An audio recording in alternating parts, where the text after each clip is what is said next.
ZEE5 ಇರುವಾಗ ನೀವು ನಿಮ್ಮ ನೆಚ್ಚಿನ ಶೋಗಳನ್ನ ಎಂದಿಗೂ ಮಿಸ್ ಮಾಡಿಕೊಳ್ಳುವುದಿಲ್ಲ. ಅದು ಸಂಪೂರ್ಣ ಉಚಿತವಾಗಿ. ಅವತ್ತು ಪೂರ್ಣಿಗೆ ತಾವೇ ತಂದೆ ತಾಯಿ ಅಂತ ಸುಳ್ಳು ಹೇಳಿದ ಜನಾರ್ದನ್. ಆದರೆ ಅದು ಸುಳ್ಳಲ್ಲ, ನಿಜ ಅನ್ನೋದು ಅವ್ರಿಗೆ ಗೊತ್ತಿರಲಿಲ್ಲ. ಆಗ ಮಾತ್ರ ಅಲ್ಲ, ಈಗಲೂ ಜನಾರ್ದನ್ ಅವ್ರಿಗೆ ಪೂರ್ಣಿನೇ ತನ್ನ ಮಗಳು ಅಂತ ಗೊತ್ತಿಲ್ಲ.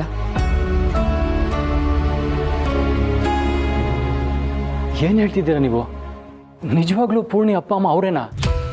ಈ ವಿಷಯ ನೀವು ಪೂರ್ಣಿಗೆ ಹೇಳಿಲ್ಲ, ನಮ್ಮಿಂದ ಈ ವಿಷಯಕ್ಕೆ ಮುಚ್ಚಿಡ್ತಿದ್ದೀರಾ. ಈ ವಿಷಯ ಪೂರ್ಣಿಗೆ ಗೊತ್ತಾದರೆ ಅವಳು ಎಷ್ಟು ಖುಷಿ ಪಡ್ತಾಳೆ ಗೊತ್ತಾ? ಇಲ್ಲ, ಖುಷಿ ಪಡಲ್ಲ.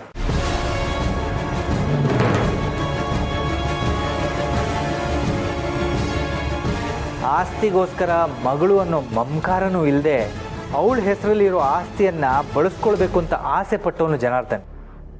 ಅಂಥವನನ್ನು ತಂದೆ ಅಂತ ಒಪ್ಕೊಳ್ಳೋದಕ್ಕೆ ಯಾವ ಮಕ್ಕಳು ಇಷ್ಟಪಡೋದಿಲ್ಲ.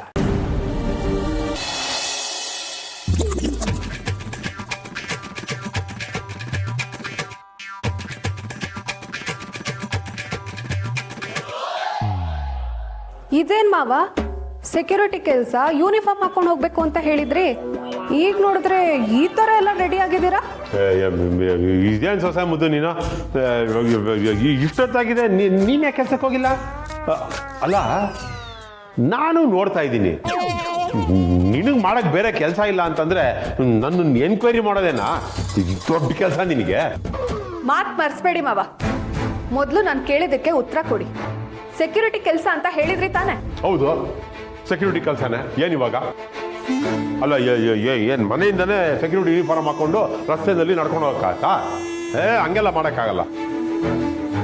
ಅಲ್ಲಿ ಆಫೀಸ್ಗೆ ಹೋಗ್ತೀನಿ, ಒಂದು 10 ನಿಮಿಷ ರಿಲ್ಯಾಕ್ಸ್ ಮಾಡ್ಕೋತೀನಿ. ನನಗೆ ಅಂತ ಒಂದು ರೂಮ್ ಕೊಟ್ಟಿರ್ತಾರೆ, ಆ ರೂಮ್ ಒಳಗಡೆ ಹೋಗಿ ಡ್ರೆಸ್ ಚೇಂಜ್ ಮಾಡ್ಕೊಂಡು ಕೆಲಸ ಶುರು ಮಾಡ್ತೀನಿ. ನೀನು ಸುಮ್ಮನಿರಮ್ಮ ನೀನು. ಸಿರಿ, ಹೊಟ್ಟೆಗೆ ಏನಾರ ತಗೊಂಬಂದು ಕೊಡಮ್ಮ. ಸರಿ ಅಂಕಲ್, ತರ್ತಿದ್ದೀನಿ. ಕೆಲ್ಸಕ್ಕೆ ಹೊರಟ್ರಾ? ಸೆಕ್ಯೂರಿಟಿ ಕೆಲಸ ಅಪಾರ್ಟ್ಮೆಂಟ್ನಲ್ಲೋ ಅಥವಾ ಕಂಪ್ನಿನಲ್ಲೋ ಅಂಕಲ್? ಯಾವ ಕಂಪ್ನಿ? ಸ್ಯಾಲ್ರಿ ಎಷ್ಟು? ಅದು ಒಂದು ದೊಡ್ಡ MLC ಕಂಪ್ನಿ ಅಂಕಲ್. ಅದು MLC ಅಲ್ಲ, MNC. ಅದೇ ಆ ಕಂಪ್ನಿ. ಇನ್ನೂ ಸಂಬಳ ಸರಿಯಾಗಿ ಮಾತಾಡಿಲ್ಲ. ನೀವು ಬಂದು ಕೆಲಸ ಶುರು ಹಚ್ಕೊಳ್ಳಿ, ನೋಡ್ಕೊಂಡು ಒಂದು ಅಷ್ಟು ಕೊಡ್ತೀನಿ ನಿಂದ್ರು. ನನಗೂ ಕೆಲಸ ಬೇಕಾಗಿತ್ತಲ್ಲಮ್ಮ, ಅದಕ್ಕೆ ಒಪ್ಕೊಂಡ್ಬಿಟ್ಟೆ. ಇಲ್ಲ ಮಾವ, ನನಗೆ ಯಾಕೋ ನಿಮ್ಮ ಮೇಲೆ ಅನುಮಾನ ಬರ್ತಿದೆ. ಸಂಬಳ ಎಷ್ಟು ಅಂತನೂ ಕೇಳ್ದೆ ಕೆಲ್ಸಕ್ಕೆ ಒಪ್ಕೊಳ್ತೀರಾ? ಸಾಧ್ಯನೇ ಇಲ್ಲ. ಪೈಸಕ್ಕೂ ಲೆಕ್ಕ ಹಾಕೋರು ನೀವು. ಅಂಥದ್ರಲ್ಲಿ ಕೊಟ್ಟಷ್ಟು ಕೊಡ್ಲಿ ಅಂತ ಕೆಲಸ ಮಾಡ್ತೀರಾ? ನಡಿ, ಅದ್ಯಾವ ಕಂಪ್ನಿ ಅಂತ ನಾನು ನೋಡೇ ಬಿಡ್ತೀನಿ, ಬನ್ನಿ. ಏನು ಮಾತು ಅಂತ ಮಾತಾಡ್ತೀಯಮ್ಮ? ಅಲ್ಲ, ನಿನ್ನೆ ಚಿಕ್ಕ ಮಗುನ ನಿನ್ನ ಕೈ ಹಿಡ್ಕೊಂಡು ನನ್ನ ಆಫೀಸಿಗೆ ಕರ್ಕೊಂಡೋಗಿ ನೀನು ಯಾರು ಅಂತ ನನ್ನ ಪರಿಚಯ ಮಾಡ್ಸೋದಕ್ಕೆ ಅವೆಲ್ಲ ಆಗೋದಿಲ್ಲ. ನಿನ್ನನ್ನೇನಾರು ನಮ್ಮ ಆಫೀಸಿಗೆ ಕರ್ಕೊಂಡೋದ್ರೆ ಆಫೀಸ್ದವ್ರು ಮಕ್ ಕೊಡೋದು ಆಚೆ ಕಳಿಸ್ಬಿಡ್ತಾರೆ. ಸಿಕ್ಕಿರೋ ಕೆಲಸನ ಕಳ್ಕೋಬೇಕಾಗತ್ತೆ ನಾನು. ಅವೆಲ್ಲ ಆಗೋದಿಲ್ಲ. ನೋಡೋ, ನಾನು ತಿಂಗಳು ಪೂರ್ತಿ ಸಂಪಾದನೆ ಮಾಡ್ತೀನಿ, ಕೈ ತುಂಬ ಸಂಬಳ ತಂದು ನಿನ್ನ ಕೈ ಕೊಡ್ತೀನಿ. ನೀನೇ ಬೇಕಾದರೆ 2 ಸಲ ಎಣಿಸಿ ದುಡ್ಡನ್ನು ವಾಪಸ್ ಕೊಡು. ಆಗ ನಿನಗೆ ಗೊತ್ತಾಗತ್ತೆ ನಿಮ್ಮ ಮಾವ ಏನು ಕೆಲಸ ಮಾಡ್ತಾನೆ ಅಂತ. ಅನುಮಾನ ಅಂತೆ, ಅನುಮಾನ. ಅಲ್ಲಮ್ಮ, ನಿಮ್ಮ ಮಾವನ ಕೆಲಸ ಸಿಕ್ಕಿದೆ, ಇನ್ಮೇಲೆ ಕೆಲ್ಸಕ್ಕೆ ಹೋಗ್ತಾನೆ, ಕೈ ತುಂಬ ದುಡಿತಾನೆ, ಜವಾಬ್ದಾರಿ ತಗೋತಿದ್ದಾನೆ ಅಂತ ಹೆಮ್ಮೆ ಪಡೋದು ಬಿಟ್ಟು ಅನುಮಾನ ಪಡ್ತೀಯಲ್ಲ.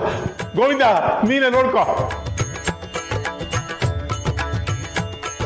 ಸಂಧ್ಯಾ, ಪಾಪ ಏನೋ ಕಷ್ಟಪಟ್ಟು ದುಡಿತಾ ಇದ್ದಾರೆ, ಹೋಗ್ಲಿ ಬಿಡು, ಯಾಕೆ ಸುಮ್ಮನೆ ಗೊಳೋಯ್ಕೊಳ್ತೀಯಾ? ಇರು, ನಿನಗೂ ಡಬ್ಬಿ ತರ್ತೀನಿ, ಹೊರಡುವಂತೆ, ಲೇಟ್ ಆಗತ್ತ ಆಮೇಲೆ.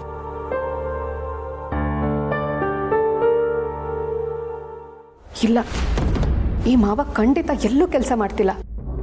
ಇಷ್ಟು ವಿಚಿತ್ರವಾಗಿ ಆಡ್ತಿದ್ದಾರೆ ಅಂದರೆ ಏನೋ ಎಡ್ವರ್ಟ್ ಮಾಡ್ತಿದ್ದಾರೆ ಅಂತಾನೆ ಅರ್ಥ.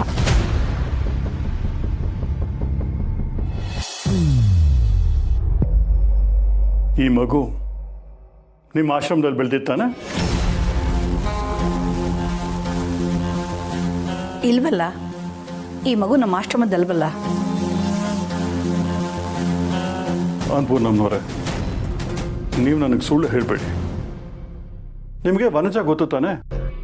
ಯಾವ ವಂಚ? ನೀವು ಯಾರ ಬಗ್ಗೆ ಮಾತಾಡ್ತಾ ಇದ್ದೀರಾ? ನನಗೆಲ್ಲ ಗೊತ್ತು ಅನ್ಪೂರ್ಣ ಅವರೇ. ವನಜ ನಿಮ್ಮ ಜೊತೆ ಕಾಂಟ್ಯಾಕ್ಟಲ್ಲಿ ಇದ್ದಾಳೆ. ನೀವೇನು ಮಾತಾಡ್ತಾ ಇದ್ದೀರಾ? ನೀವು ನಮ್ಮ ಆಶ್ರಮಕ್ಕೆ ಸಹಾಯ ಮಾಡ್ತೀನಿ ಅಂತ ಹೇಳಿ ಈ ಫೋಟೋದಲ್ಲಿರೋ ಮಗು ಬಗ್ಗೆ ವಿಚಾರಿಸ್ತಾ ಇದ್ದೀರಾ? ನಿಮ್ಮ ಉದ್ದೇಶ ಏನು ಅಂತಲೇ ನನಗೆ ಅರ್ಥ ಆಗ್ತಾ ಇಲ್ಲ. ನೋಡಿ, ನೀವು ನಿಮ್ಮ ಸ್ವಾರ್ಥಕ್ಕೋಸ್ಕರ ಸಹಾಯ ಮಾಡ್ತೀನಿ ಅಂತ ಹೇಳೋದಾದರೆ ನಮಗೆ ನಿಮ್ಮ ಸಹಾಯ ಬೇಕಾಗಿಲ್ಲ. ದಯವಿಟ್ಟು ಹೊರಟೋಗಿ. ನೋಡಿ, ಸರಿಯಾಗಿ ಯೋಚನೆ ಮಾಡಿ. ನಾನು ನಿಮ್ಗೆ ಎಷ್ಟು ದುಡ್ಡು ಬೇಕೋ ಅಷ್ಟು ದುಡ್ಡು ಕೊಡ್ತೀನಿ. ನನಗೆ ಆ ಪೂರ್ಣಿ ಬಗ್ಗೆ ಪೂರ್ತಿ ಇನ್ಫಾರ್ಮೇಶನ್ ಬೇಕು. ದುಡ್ಡು ಕೊಡ್ತಾರಂತೆ? ದುಡ್ಡುಗೋಸ್ಕರ ಹೆತ್ತ ಮಗಳನ್ನೇ ಬೀದಿ ಬಿಸಾಕ್ತವ್ರು. ಇಷ್ಟು ವರ್ಷ ಅವಳು ಸತ್ತಿದಳು ಬದುಕಿದಳು ಅಂತ ಯೋಚನೆ ಮಾಡಿದಿರೋರು ಇವರು ಮನುಷ್ಯ. ಏನು ಯೋಚನೆ ಮಾಡ್ತೀನಿ ನಾನು ಪೂರ್ಣಮ್ಮನವರೇ? ಈ 5 ಲಕ್ಷ ಅಲ್ಲ, ನಿಮಗೆ ಅಂತ ಇನ್ನೊಂದು 5 ಲಕ್ಷ ಕೊಡ್ತೀನಿ. ನಿಮ್ಮ ಆಶ್ರಮಕ್ಕೆ ಬೇರೆ ಡೊನೇಷನ್ ಕೊಡ್ತೀನಿ. ನೋಡಿ, ನಾನು ಫೋಟೋ ತೋರಿಸಿದ ಮಗು ನಿಮ್ಮ ಆಶ್ರಮದ ತಾನೆ. ಕ್ಷಮಿಸಿ ಸರ್, ದುಡ್ಡಿಗೋಸ್ಕರ ಮನುಷ್ಯತ್ವನ ಮಾನವೀಯತನ ಮಾರ್ಕೊಳ್ಳೋಂಥವ್ರಲ್ಲ ನಾವು. ನಮಗೆ ದುಡ್ಡಿಗಿಂತ ನೀತಿ, ನಿಯತ್ತು, ಮನುಷ್ಯತ್ವನೇ ಮುಖ್ಯ.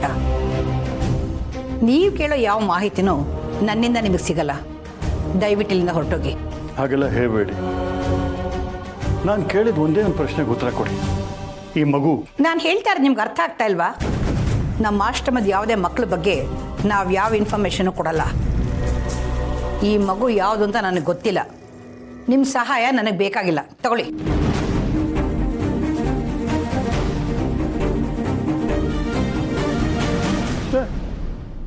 ಏನಾಗಿದೆ ಇವ್ರಿಗೆಲ್ಲ?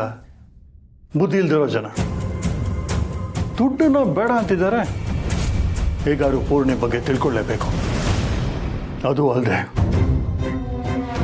ನನ್ನ ಮಗಳು ಈ ಆಶ್ರಮದಲ್ಲೇ ಬೆಳೆದಿದ್ದಾಳ ಅನ್ನೋದು ನನಗೆ ಗೊತ್ತಾಗಬೇಕು. ಏನು ಮಾಡಲಿ?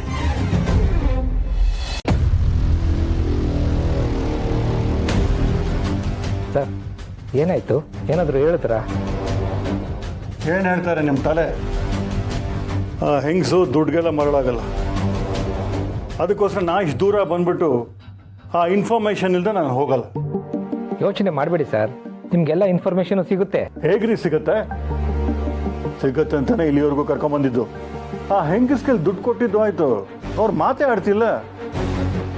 ಪೂರ್ಣಿ ಬಗ್ಗೆ ಆಗಲಿ, ಮಗು ಬಗ್ಗೆ ಆಗಲಿ ಒಂದು ಸ್ವಲ್ಪನೂ ಬಿಟ್ಕೊಡ್ತಿಲ್ಲ.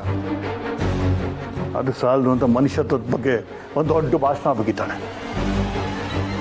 ಪರವಾಗಿಲ್ಲ ಸರ್, ಅವ್ರು ಹೋದ್ರೆ ಏನಾಯಿತು, ಇನ್ನೊಬ್ಬರು ಬರ್ತಾರೆ. ಸರ್ ನಮಸ್ಕಾರ. ಹೇಳಿ ಸರ್, ನನ್ನಿಂದ ಏನಾಗಬೇಕಾಗಿತ್ತು? ಯಾರ್ರಿ ನೀವು? ನಾನು ಈ ಆಶ್ರಮದಲ್ಲಿ ಕೆಲಸ ಮಾಡ್ತಿರೋನು. ನನ್ನಿಂದ ಯಾವುದೋ ಇನ್ಫಾರ್ಮೇಷನ್ ಬೇಕಂತ ಮ್ಯಾನೇಜರ್ ಸರ್ ಹೇಳಿದರು. ಏನು ಹೇಳಿ ಸರ್? ನೀವು ನಿಜವಾಗ್ಲೂ ಇನ್ಫಾರ್ಮೇಷನ್ ಕೊಡ್ತೀರಾ? ನಿಮ್ಮ ವಾರ್ಡನ್ನು ಏನು ಹೇಳಿದೆ ಹಾಗೆ ಹೊರಟ್ಬಿಟ್ರು. ನೀವಾರು ಇನ್ಫಾರ್ಮೇಷನ್ ಕೊಡ್ತೀರಾ? ಕೇಳಿ ಸರ್, ಏನು ಬೇಕಾದರೂ ಹೇಳ್ತೀನಿ. ಅನ್ನಪೂರ್ಣಮ್ಮ ಅವರು ಸ್ವಲ್ಪ ಸ್ಟ್ರಿಕ್ಟು. ಹಾಗೆಲ್ಲ ಯಾವ ವಿಷಯನೂ ಬಿಡ್ಕೊಡಲ್ಲ. ಅವರಿಗೆ ದುಡ್ಡಿನ ಬಗ್ಗೆ ಯಾವ ಆಸೆನೂ ಇಲ್ಲ. ಆದರೆ ನಾವು ಬದುಕಬೇಕಲ್ಲ ಸರ್. ದುಡ್ಡೇ ದೊಡ್ಡಪ್ಪ ಅನ್ನೋದು ನಿಮಗೂ ಗೊತ್ತು. ಸ್ವಲ್ಪ ನಮ್ಮ ಕೈ ಬಿಸಿ ಮಾಡಿದರೆ. ನೋಡ್ರಿ, ಇದರಲ್ಲಿ 5 ಲಕ್ಷ ಇದೆ. ಕೈನಾರು ಬಿಸಿ ಮಾಡಿಕೊಡಿ, ಇಲ್ಲ ಬೆಂಕಿನಾರು ಹಚ್ಕೊಳ್ಳಿ. ನನಗೆ ಬೇಕಾಗಿದ್ದು ಕರೆಕ್ಟ್ ಇನ್ಫಾರ್ಮೇಷನ್ ಕೊಡಬೇಕು. ಹೇಳಿ ಸರ್, ನಿಮ್ಗೆ ಯಾವ ಇನ್ಫಾರ್ಮೇಷನ್ ಬೇಕೋ? ಈ ಫೋಟೋಲಿರೋ ಮಗು ನಿಮ್ಮ ಆಶ್ರಮದಲ್ಲಿ ಬೆಳೆದಿದ್ದ? ZEE5 ಆಪ್ ಡೌನ್ಲೋಡ್ ಮಾಡಿ ಎಲ್ಲಾ ಸಂಚಿಕೆಗಳನ್ನು ಸಂಪೂರ್ಣ ಉಚಿತವಾಗಿ ನೋಡಿ.